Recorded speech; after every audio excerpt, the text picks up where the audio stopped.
Some of George Harrison's most powerful songs took years to develop, but one of his most cutting tracks came together in just a few hours, written in the aftermath of a bitter confrontation that convinced him he had finally reached his breaking point with the Beatles.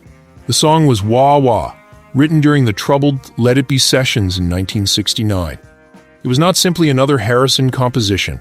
It was an emotional release, a musical response to the frustration, tension, and exhaustion that had begun to define the final years of the Fab Four. Harrison would eventually include Wah Wah on his landmark solo debut, All Things Must Pass. With its heavy guitar sound and unmistakably confrontational attitude, the track revealed a side of the so-called quiet Beatle that audiences had rarely seen.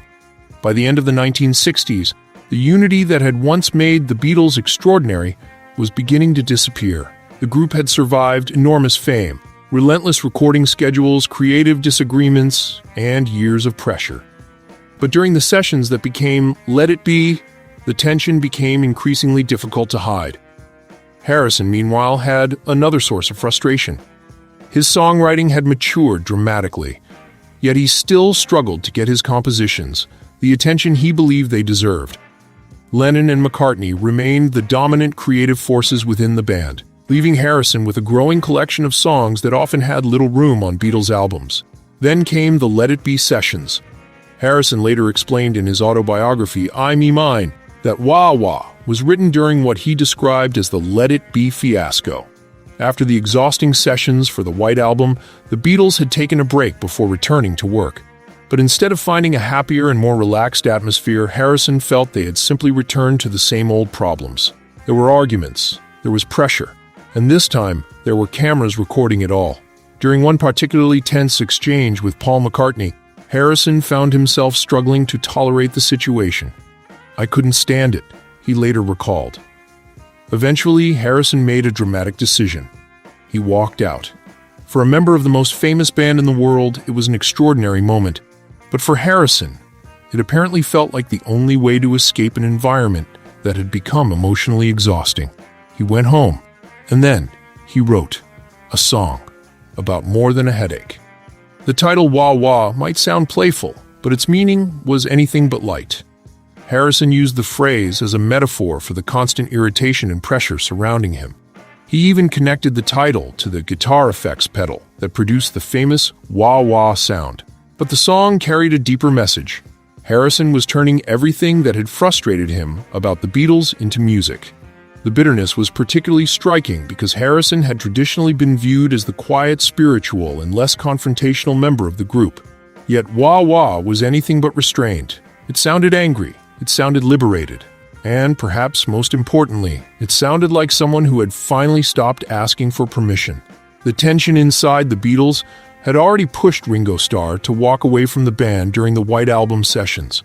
Starr eventually returned, after his bandmates sent him an apologetic telegram. But Harrison's departure during Let It Be showed just how serious the internal problems had become. The Beatles were no longer simply disagreeing about music.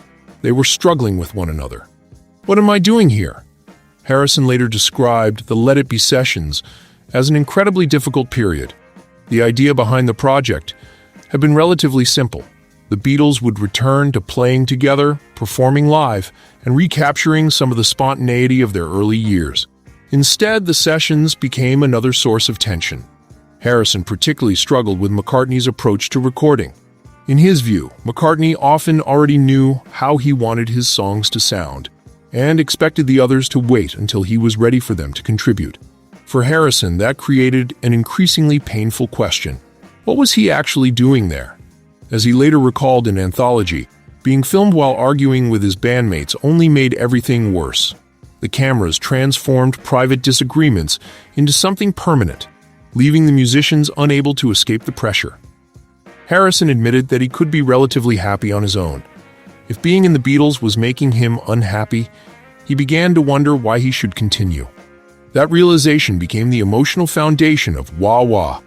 The song was therefore more than an angry reaction to one argument. It represented Harrison's growing desire to reclaim his independence. Ironically, the song Harrison wrote during one of the worst periods of his Beatles career eventually became part of one of the greatest moments of his solo career. When Harrison recorded All Things Must Pass, Wah Wah was transformed into a huge, expansive rock track. With Phil Spector's production and a large ensemble of musicians, the song sounded far removed from the cramped atmosphere of the Let It Be sessions. It was as if Harrison had taken all the frustration of his final Beatles years and finally allowed it to explode. And that may be why Wah Wah remains so fascinating. The song captures the moment when George Harrison stopped being merely the quiet Beatle, waiting for his turn. He was becoming George Harrison, on his own terms. Years of creative frustration, arguments, and emotional exhaustion had finally produced something unmistakably his. And perhaps the most revealing part of the story is how quickly it happened. Only hours after walking away from the Beatles, Harrison turned his anger into a song. A song that began with frustration became a declaration of independence,